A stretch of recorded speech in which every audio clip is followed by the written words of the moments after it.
for on these moves. We're going to welcome in here Rob Haworth, U.S. Bank Wealth Management Senior Investment Strategist. Rob, I actually want to start with Nvidia, Rob. I am curious what you made of that print. Solid report, Rob. Solid guide. Clearly investors wanted to see more. What did you make of that report, Rob, and also the response to the report?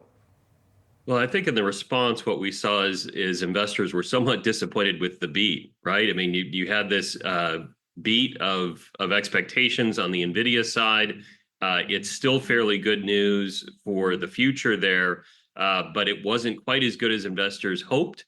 And I think the challenge is we may be moving kind of past that peak acceleration in artificial intelligence spending. And that's maybe some of the concern we're seeing here, that it just expectations won't be able to keep up with where the market is priced. And that's some of what I think we're seeing in the sell-off today between Nvidia, but also other tech names are getting hit as well. So I think we're seeing a little bit of rotation here in the market.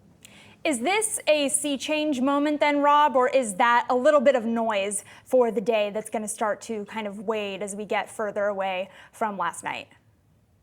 Yeah, I'm not sure it's a sea change, because I think for us, we're still constructive on this space as we look out over the next couple of years. I think the question is, are we a little too overdone at the moment, maybe a little too overheated at the moment? Because as you pointed out just a minute ago, really attention is going to start to turn to the jobs report and the Fed, and what is the Fed doing, and how does that really help the rest of the economy beyond just technology and artificial intelligence?